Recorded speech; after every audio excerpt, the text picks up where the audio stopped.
All right, well, good afternoon. It's great to see you all. Seen a lot of familiar names. Some of you I haven't met, but we've corresponded, and some of you, of course, I have as well. So one of the goals this year for the association was to engage more community colleges with DigitalNC, and you're going to hear about the wonderful program that it is this afternoon. And so it's really a great service that's provided to all state institutions. But this afternoon, we've got Kristen Merryman with us, who works with DigitalNC directly. Now, Kristen and I go back a ways to when she was over special collections at Durham Public Library. So we're not going to say how long ago it's been, but it's been a little while. She's a digital projects librarian with the NC Digital Heritage Center out of housed at UNC Chapel Hill at the Wilson Library. And this is a great program. DigitalNC and the Digital Heritage Center has been involved with our association since the very beginning. Lisa Gregory, who's also at the Digital Heritage Center, actually did several presentations with us when we were first getting our association off the ground and presenting at conferences. And she did several of those tours with us, both in Morehead City and also at Winston-Salem. And this was back around 2017. So we've had a long-standing partnership with them. In the years since, in the last 6 years, we've seen more community colleges use DigitalNC to be able to get some of their historical documents digitized, anything from college catalogs and yearbooks to Board of Trustee minutes in some cases, and even AV materials. So there's a lot of great material out there representing our community colleges. But the idea is, we don't have all 58 included yet, so we're still, that's sort of where we're working towards. But I'd like to turn it over at this time to Kristen and let her share with you how this program works, all the details about it, and how you and your college may be able to get involved with it, okay? All right, thank you so much. I'm gonna flip on captions just since this is being recorded and that's useful. So let me do that real quick. Okay. And let me share my screen as well. Okay. Let's see. Sorry. I think I just want to make sure there's no one sitting in the waiting room before I get this started, but I think we're good. Okay.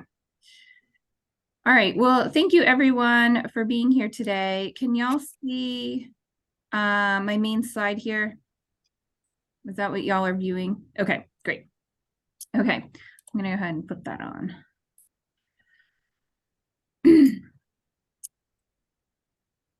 Okay. So some of your names I recognize, but several I don't. So that's great because this is really geared towards folks who haven't worked with us before. But if you have worked with us, that's also great, and I'm glad you're here. And you know, I have lots of time at the end of this to answer any questions that folks might have. Wait for the recording to come out. Yeah, just the wait for that one and whatever else is being done this week, because that was the one that none of us could reach. Right. Matter of fact, I'm looking at this. Just a second. Just a reminder to mute yourself. But there is a, since you're doing archive, there is a okay. All right. In Raleigh, you find that email and leave it on. I think it's on November 6th. Do you have the ability to mute them? That's what I'm trying to figure out. November 6th. I don't know that I can. On Monday. Let's see. Oh, I think I can. Yeah. I'll print off. All right, I'll meet everybody. Okay. All right. There we go. We should be good now. Sorry about that. Okay. The North Carolina Digital Heritage Center. Who are we and what can we do for you? So, let me go to the next slide. So we are, as Clark kind of said, we are located at UNC Chapel Hill. We are in Wilson Library on Carolina's campus. We are down on the bottom floor with all our scanners. And then we also have a satellite location at Elizabeth City State University right now, where we do mostly newspaper content. That is an effort to try to make it easier for our partners in the eastern part of the state to get materials scanned.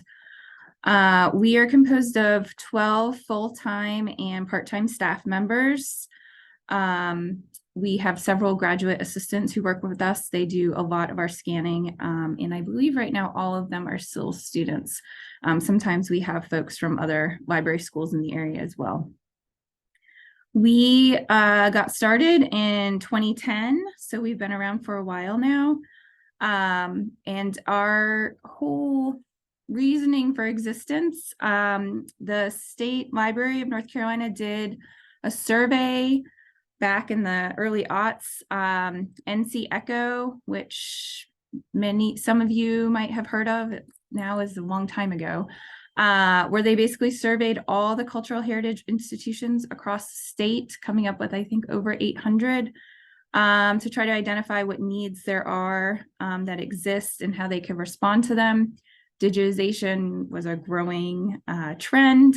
That was a huge interest among a lot of folks, and it was decided that instead of handing out scanners to everyone who had varying levels of time, expertise, staffing, etc., they would pool that money, put something in the center part of the state where it was staffed with people who are experts in digitization, kind of centrally locate the operation.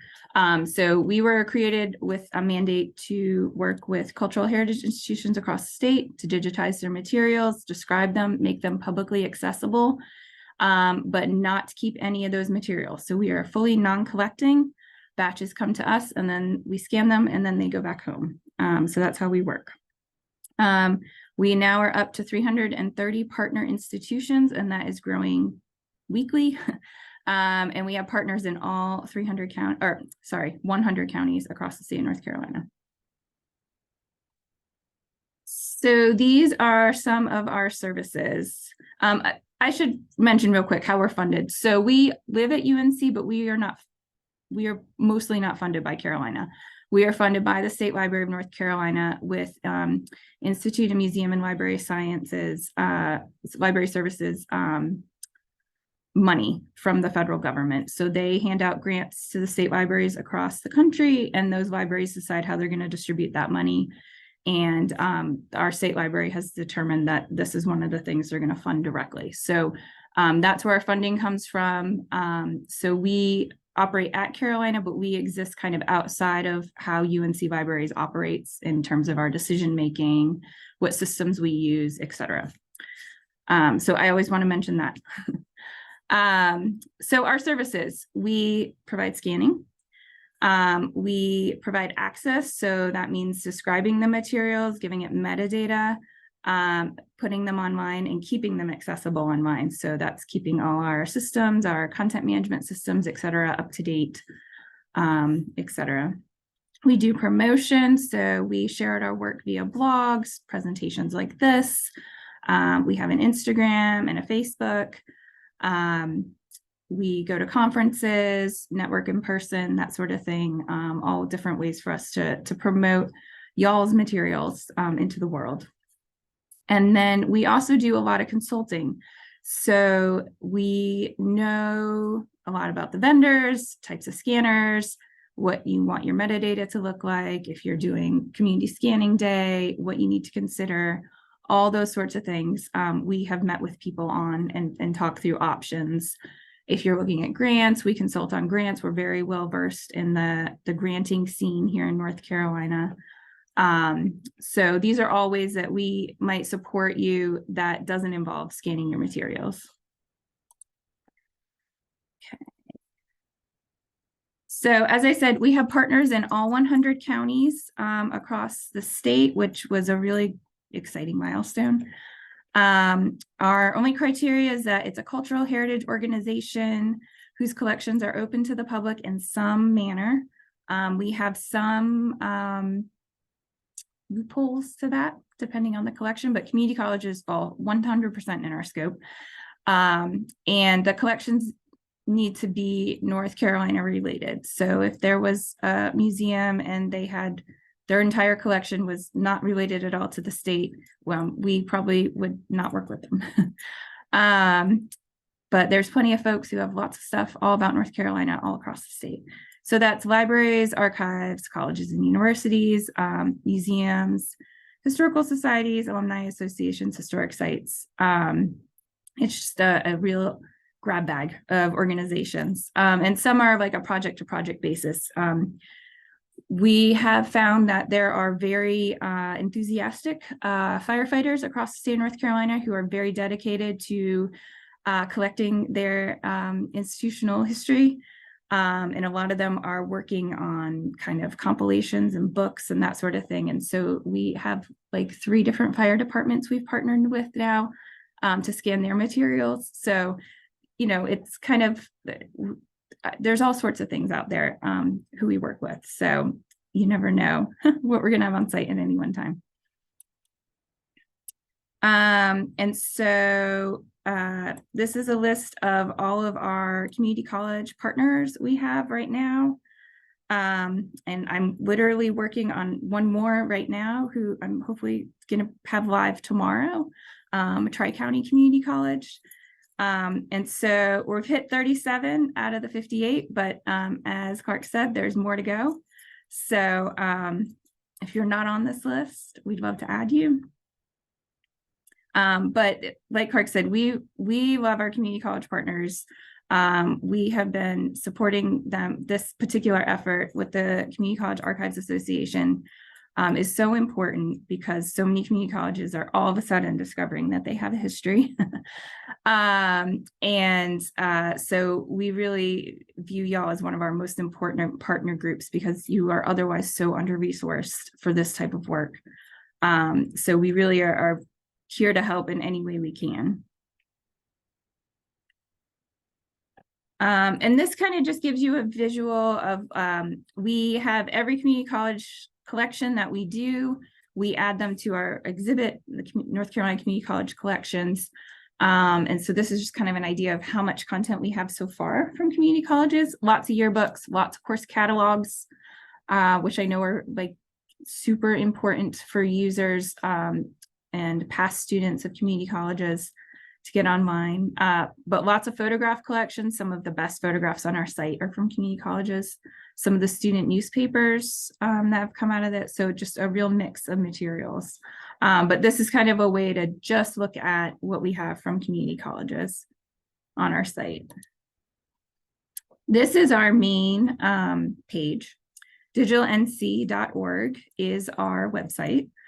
And this is what it looks like. We did a huge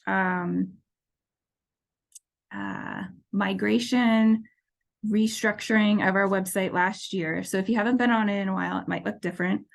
And this is why, but this is what it looks like now. We really love it. It's a lot more mobile friendly, which was a really important part of our redesign. And we also think it helps kind of show our resources a little better. So we kind of have 2 big pots of materials on our site. Newspapers, which go in one particular content management system, and then collections, which is basically everything that's not a newspaper on our site. So yearbooks, scrapbooks, images, city directories, any AV content, those are all in the collections portal. And so this is kind of right on our homepage. You can just dive right in. And then we also have up at the top kind of different ways to dive into the content. And one of those ways is via our contributors and county pages. So this is an example of one of our county pages. So every county in the state has its own page because we know a lot of our users are really looking very specifically for location-based content. Maybe they're doing genealogy research, they're doing local history research, architectural research, you know, stuff for historic preservation. So they're really wanting to dive into a location. And so our metadata makes it so we can build these sorts of searches and sites pretty easily. And so I did Randolph County. This is from the conference this summer, since we were in Randolph, I highlighted this one, but it shows we have got a map of what the county looks like. all the newspapers we have from Randolph County, and then all the collections and items we have from Randolph County. Also, any contributors from the county are listed below, any exhibits with content from the county, as well as like blog posts that relate to content. All that you can see here on a county page. And then we also have very similarly structured contributor page. So if you work with us, you get a contributor page on our site. We will link to your homepage, whatever homepage you want us to link to. We'll have a map of where the institution is, any links to our blog about materials from your institution, any exhibits that are linked, and then any content is here and searchable. And so that can be great. A lot of our partners will just link on their websites directly to their partner page on our site, and that can kind of direct people right in to do searches.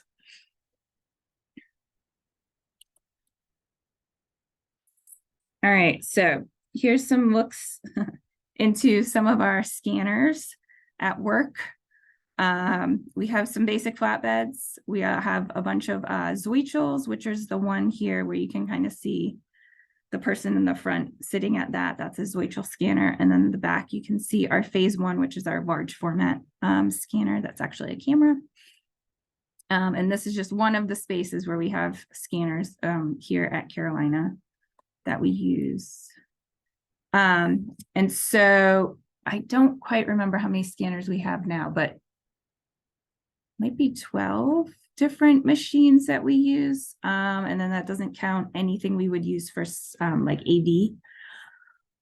But as a result, we can do almost anything you can throw at us.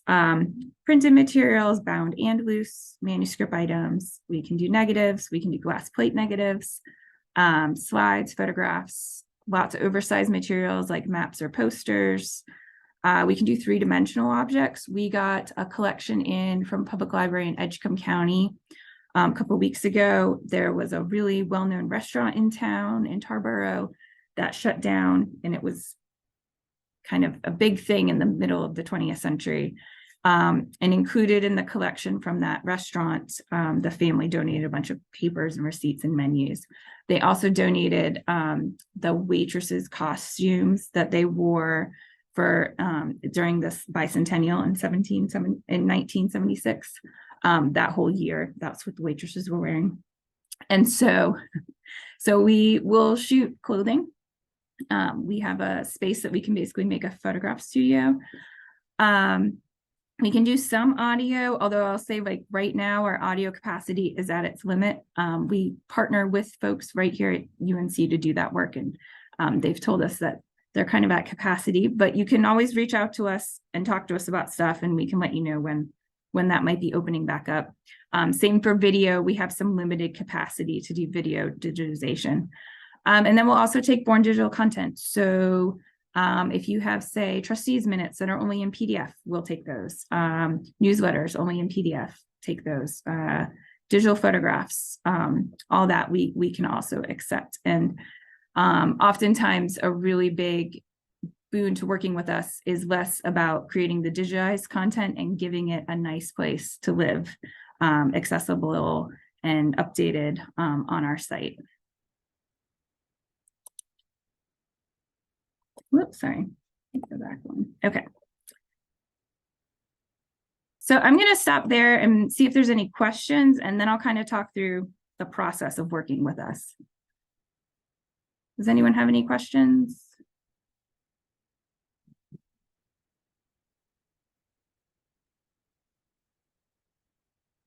I don't know what that.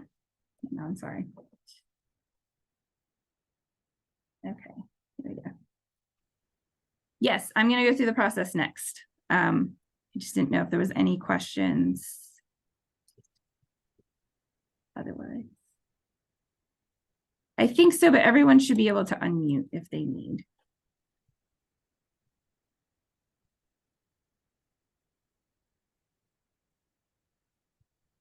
No questions. Okay. Yes. What kind of digital content can you accept? We have some already scanned items. Yeah, we can take already scanned items as long as the DPI is not super low, like 72 DPI. That's too low a resolution to go into our content management system. But if it's like 300 or higher, whatever, we can work with it. And we have taken already scanned items. And we just have a process of figuring out the best way to share that with us, whether it's sending a hard drive or uploading it on Dropbox. People have sent us stuff via Google Drive. We'll take things, we'll work with you to figure out what's best.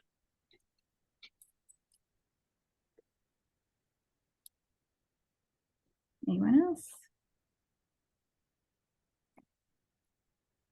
Okay, so just a second. Oh, hang on.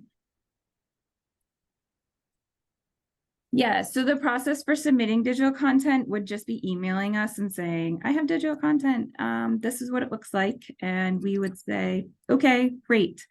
And then kind of talk through how much it is. And then that helps us determine kind of where the best place to put it is going to be. So yeah, just shoot us an email and that's the best way to start the process for submitting it.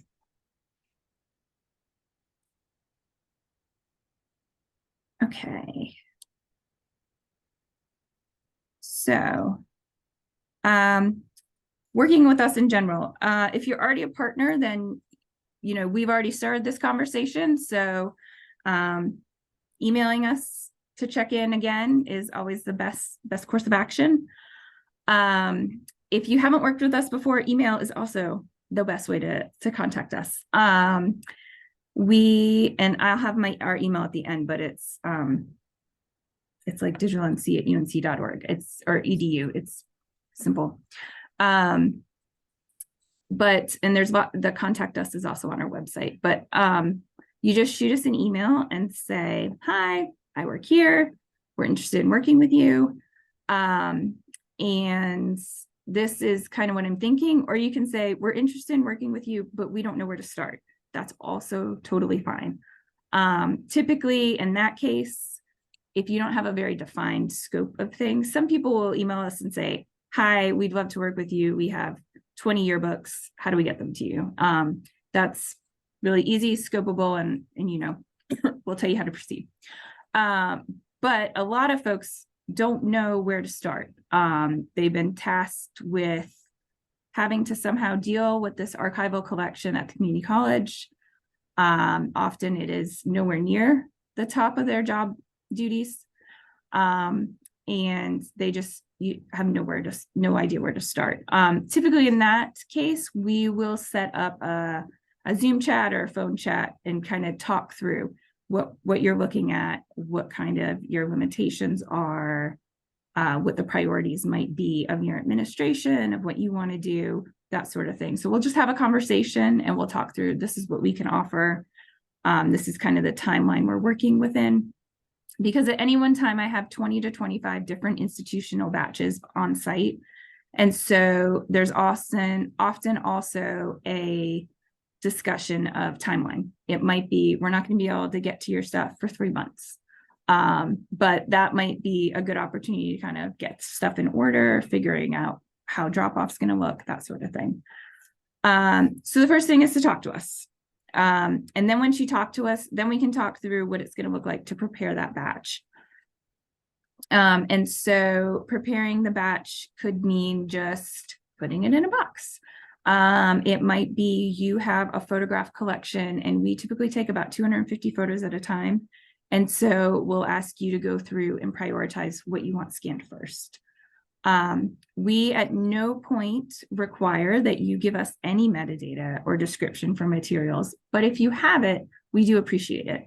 So another thing that we will provide you when we talk to you initially is our metadata template, and what that looks like, a simple one that you can fill out if you want. Some folks have a lot of information about their materials and they're like, let me share that with you. And some folks are like, we have no idea. This is a box and it was in a closet and there's some captions on the back of the photographs and that's it. And we'll say, okay, we'll work with it. Sometimes getting things online is how you're going to get more information. So once you put it up, all of a sudden you might have like old professors who say, oh, I know who these folks are. And then we can always put that information back in the system. Metadata is always editable. Everything is always changeable. So at no point consider the material static on our site. So if you don't have a lot of information to start, but you're hoping that maybe digitizing it will get you more information, that's totally great. And we're happy to help with that any way we can. There are caption comments enabled on our website. And sometimes we'll just have folks go in and they'll just be like, I think for Central Carolina, we had a professor who went through and he was in the broadcasting department, and he went through and identified like everyone in all their broadcasting photos, like every single photo he was leaving comments. And so we always check it with the partner, or like, does this look fine to you? Because if it does, we're going to scoop these up and put it back in the metadata so it'll all be searchable. So anyways, that's a process that can also happen. So don't feel like I don't know anything about these materials, so I can't get them digitized. That's not true. We can work with them. You know, we'll do some base description like event, and looks like it was in the 80s. You know, we'll do what we can with it. So you prepare the drop batch, and then we'll figure out how you're going to get it to us. So typically, either you're going to bring it to us in Chapel Hill, or you'll mail it.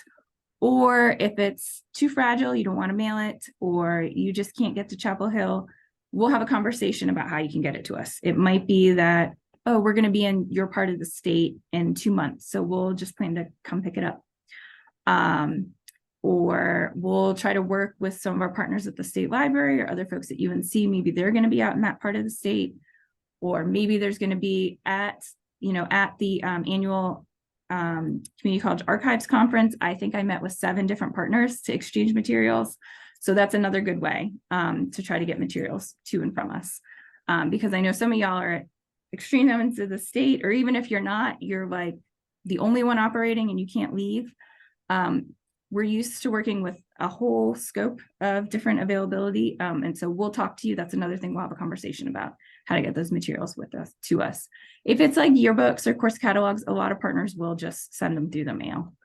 And that works pretty well. And you would pay the cost to get them to us, but we'll pay to send them back. So then they come to us, we scan them, we describe them, and we upload them. And then we'll let you know, hey, these are up. And we'll ask you to take a look and let us know if you have any edits or changes, or you saw we skipped a page or something looks wonky. We'll say, okay, let us take a look. We'll edit as needed. And then once everyone's okay with how it looks, then we'll schedule a time to get the materials back to you, whether it's mailing it, scheduling a pickup, figuring out when we're going to be back in your part of the state, and dropping it off. Those are all on the table. So that in a nutshell is how to get a batch to us and back. And I see a quick comment. Oh, thank you, Tuesday. That's so nice.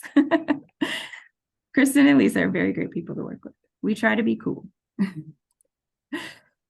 Okay. Let's see. So some other things to note. We don't keep any materials. So like I said, we are non-collecting. It comes to us, and then our goal is to get it back to you. Turnaround time is going to vary. It depends on scanner availability, what we've got in-house. Our yearbooks go through a totally different process for scanning. Yearbooks and course catalogs go through a different process for scanning, and sometimes that process moves fast and sometimes that process moves slow. We partner with the Internet Archive to scan that material. There's a person from the Internet Archive who works here in Wilson Library doing scanning. And so it's just being wheeled across the hall from my office. But depending on what his kind of pipeline looks like, can impact what that yearbook scanning looks like. We typically tell folks, though, about 3 months turnaround from when it gets in our door to when we are scheduling for a pickup. We can add items you've digitized to our site. We review everything for privacy and rights concerns. So for example, if you have a bunch of music content that you might want digitized, we more than likely are going to say we can't do it. Music tends to have a lot of rights issues that we don't want to wade into. But most content we can do if it's paper.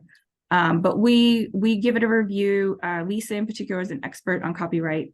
And so any issues that might come up, we'll kind of talk through what those look like and if we can get around them. And we'll also check it for any privacy things that might arise if we come across social security numbers, whatever. We do a review for that. So don't worry if you send stuff out the door and then you're like, I forgot to check for this. Like, we are looking for all those things all the time. And newspapers are a totally different process. We have different limitations on them. Although typically with a community college, like if you have a student newspaper or something, those will just go into our normal pipeline. If it's on microfilm, it's a completely different conversation. And again, you would just have to reach out to us, but that goes through a totally different vendor and kind of funding stream.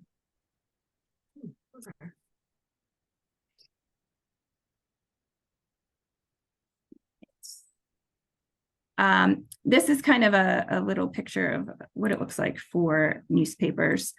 So if things are on microfilm, we do an annual call for nominations. So if like your town paper is one that you know is on microfilm, but you don't see on our site at all, you can put in a call. When we put out our call for digitization, which this year's has already passed, but you can submit that paper's name for nomination.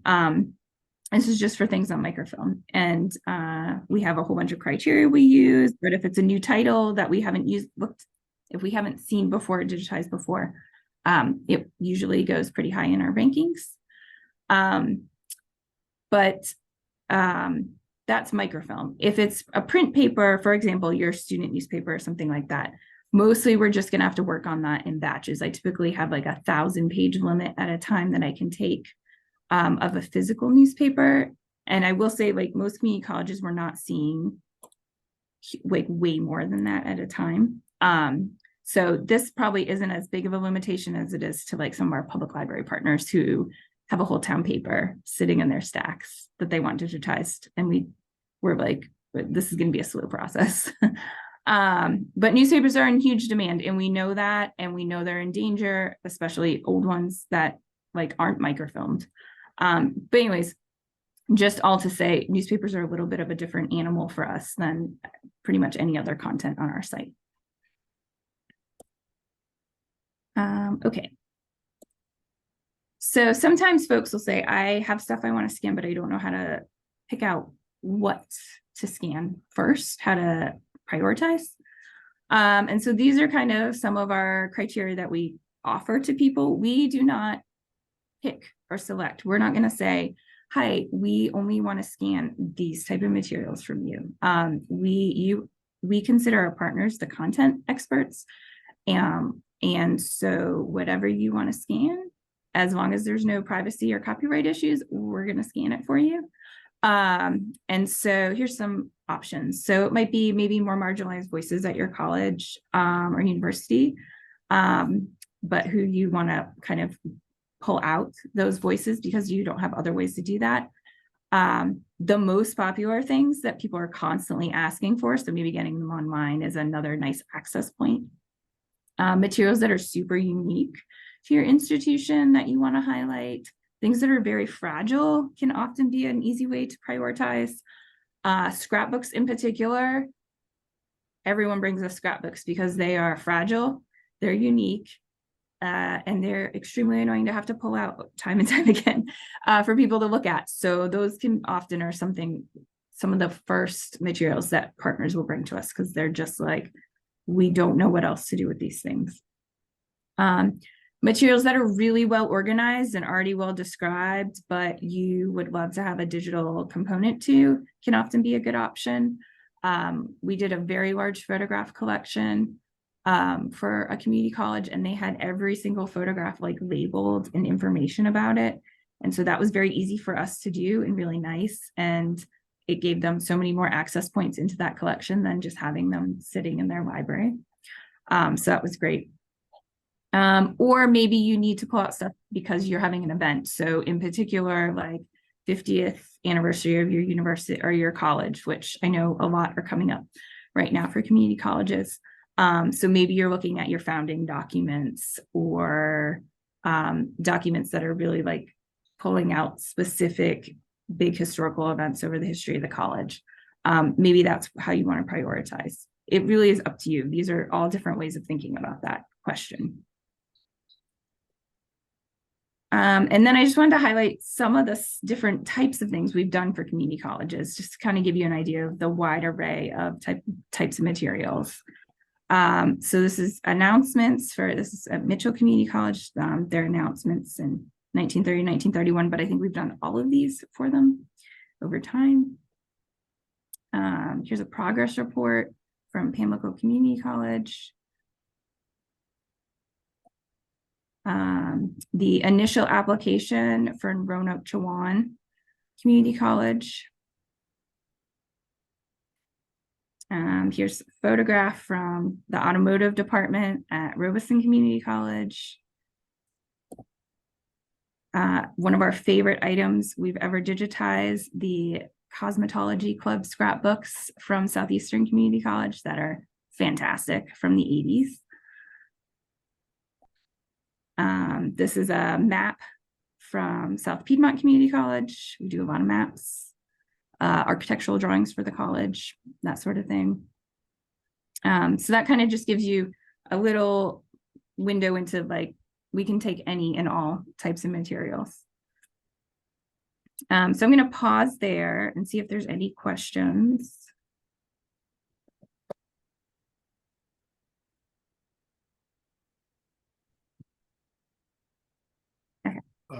Kristen? Yeah.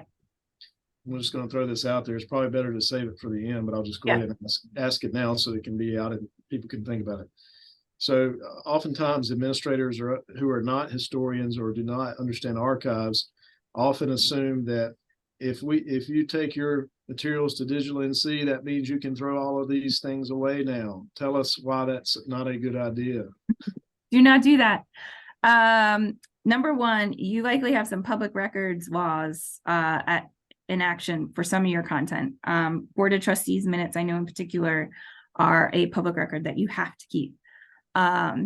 So don't throw those out.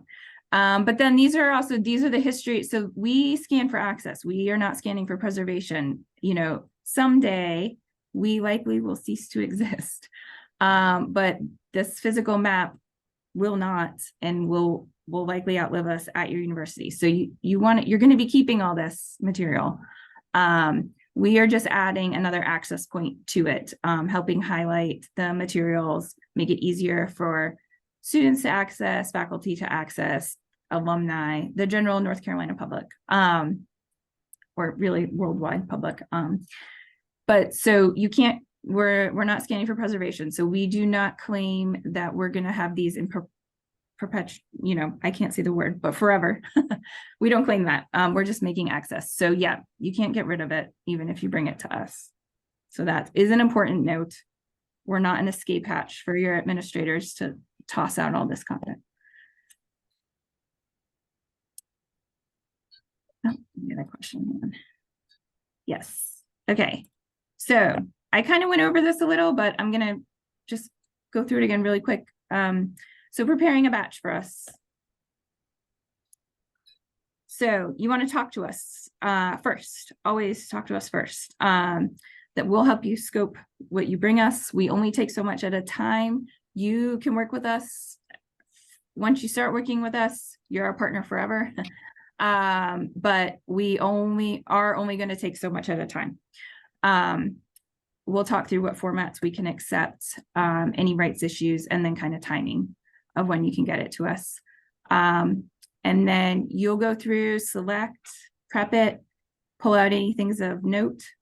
And then, as I said, metadata is always optional, but if you are able to describe it, titles, keywords, locations, and dates, and any names are particularly good information. Particularly if it's photographic material. We are not familiar with your campuses for the most part. So if you have building names, any particular like past college presidents, you can immediately pull out. Those type of information are going to be the most useful to us.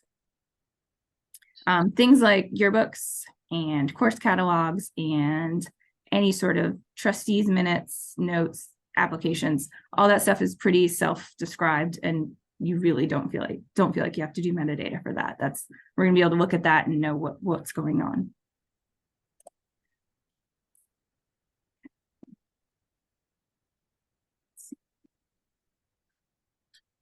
Oh, okay, I think I went too fast. All right. This is just an image of the template that we usually share for folks for metadata. Pretty simple. We got the file name if you are putting file names, or we'll make up file names if not. Title, any description, dates, location, and then your institution name.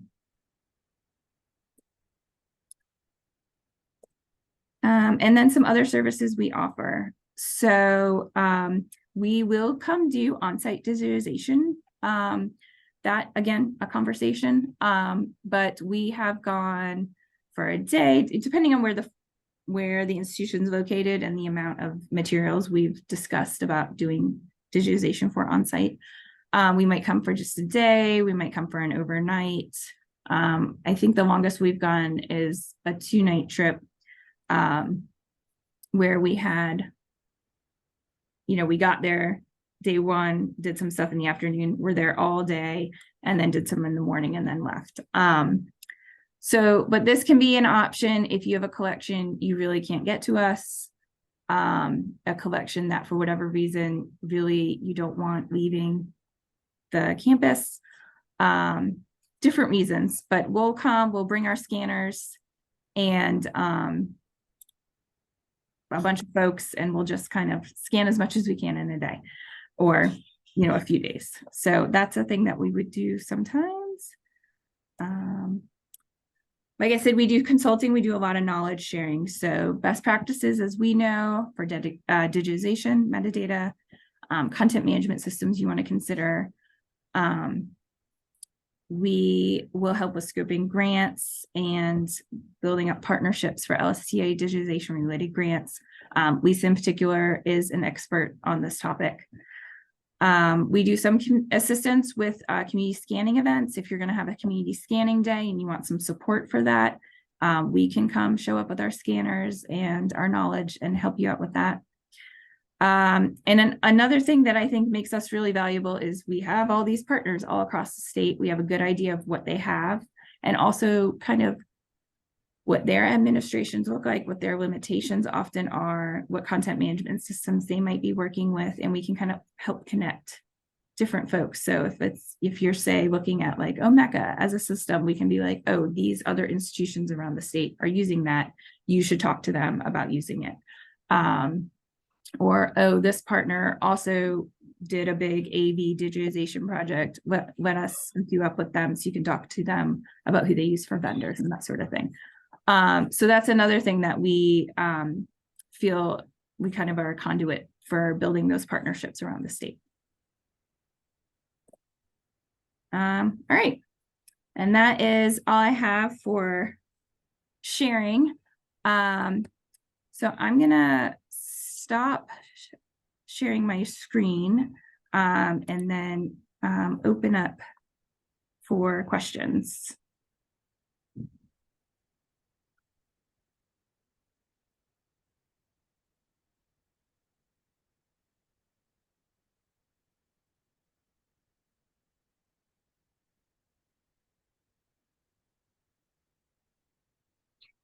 Is this a sign that Kristen has explained this so well and so thoroughly? I think it might be.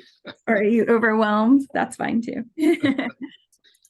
Okay, Ginny, how does it work when you have a scanning day? Do you mean like a community scanning day, or when we'll come do on-site scanning for you? Yeah, so the way it works is you would say, like, I heard you offered this. Can we talk through like reasons to do it? And so we figure out, like, does it make sense? Are the materials you're considering for it appropriate? So for example, if you just have a bunch of yearbooks, us coming and scanning on site for a day is not going to work. What we need to scan those on is not what we can transport easily. So photograph collections are a great option for this, slide collections, like correspondence type things are all good options for something like that. So it really kind of depends on the materials. If they're really big materials or like bound materials, our scanners here at Carolina are going to be much better able to handle those. And so we would say like, oh, it's not going to work. So anyways, but you can just let us know that you're maybe interested in that. We can kind of talk through what you have and if it makes sense for us to do that. Okay, let's see. Is there any reason not to be a partner? It's up to you. If you don't have things you want on ours, one thing, if you are a partner, if we scan your materials, we prereq for working with us, you have to be okay with it being on our site and publicly accessible. If you have materials you do not want publicly accessible for whatever reason, then you shouldn't, you know, we're not going to be a good fit.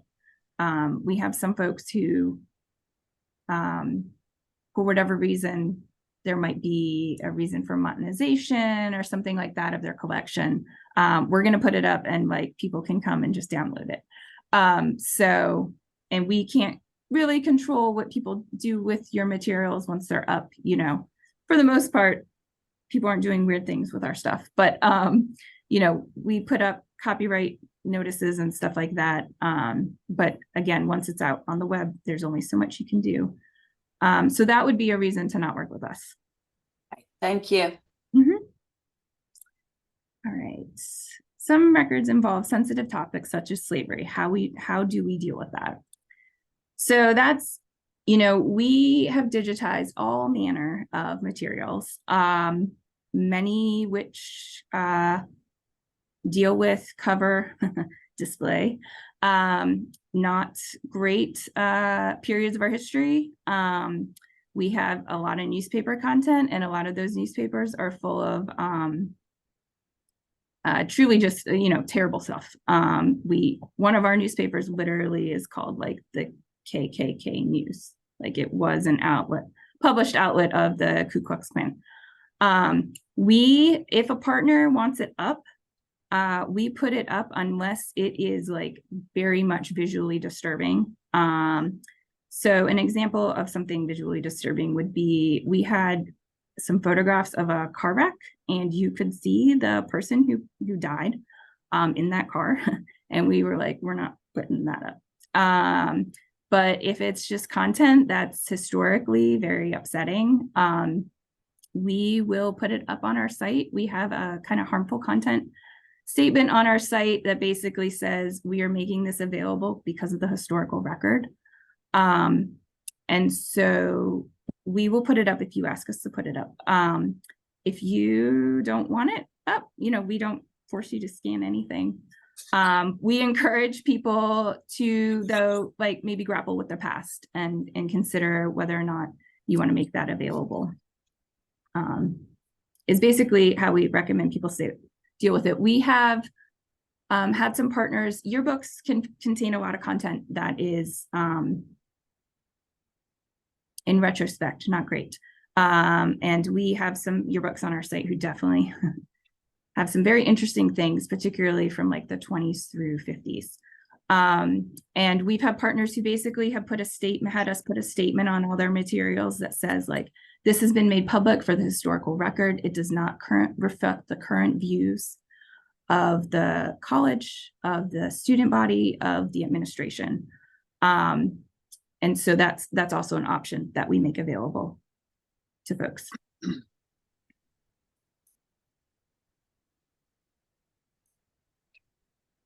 Does that help answer that question, Mary? Yes. Okay. Okay. We had a complete renovation in 2020. That's when you started as director. Oh boy, our previous director was here for 45 years. And when she retired, there was a massive clean out of the library before I started. At this point, we just have a hodgepodge of things. Would this be a good fit for partnering with you? Yeah, we could definitely work with you. That would probably be a good option. A good option would probably be to set up a call where we can talk with you specifically to talk through what you have. and then help kind of prioritize out of that hodgepodge of things. But we have our website by definition is a hodgepodge of things. I mean, anything that could be related to North Carolina history is really on there. We have a collection of like, there was a woman at a public library, I think she was a librarian, who was just very enthusiastic about puppets.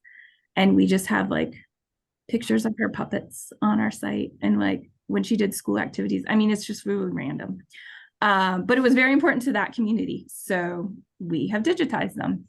And so, yes, hodgepodges are fine. We're not afraid of a hodgepodge, but we would kind of say like, all right, maybe we go like through these format by format. Maybe we go through this like via time period or administrations, or something like that to kind of scope how to batch things with us. Yes, I sure can. Teacher, that's a great idea. So let me share a link to our website where we have kind of recommendations for going through your materials, and then scoping that.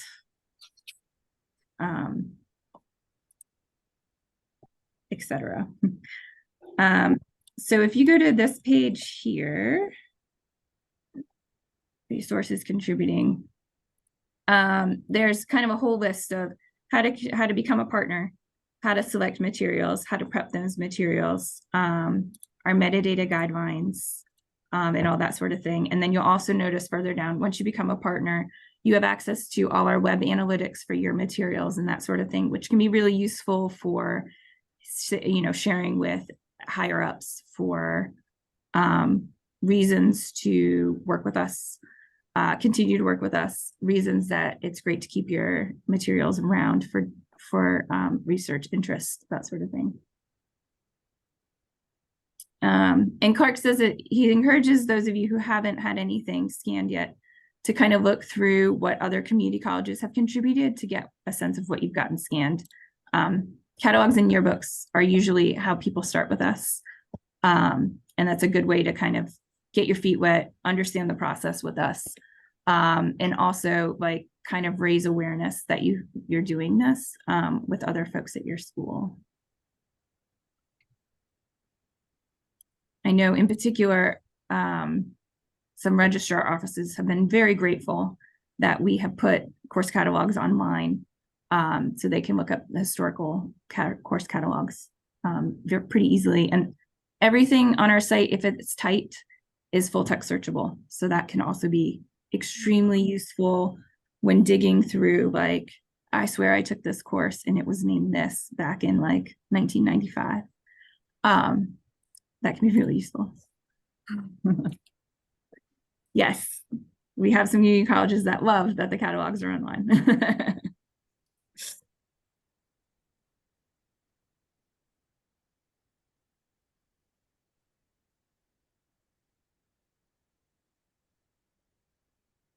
Yeah, the yearbooks are wildly amazing resources. And I feel like community colleges are awesome because they're in so many parts of the state that like might not otherwise have a real institutional presence. And so I just feel like especially the older, like the yearbooks from the 70s and 80s are just like this amazing testament to like different places in the state that are so fun to look through and use for people to track different things.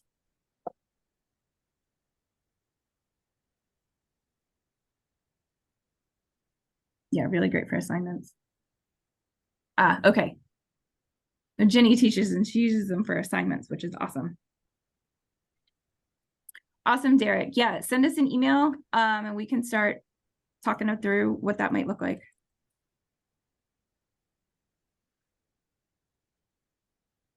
Yes, the yearbooks are a real limited resource in many cases. So, and you know, who knows how many students really kept theirs. So they're a really valuable resource.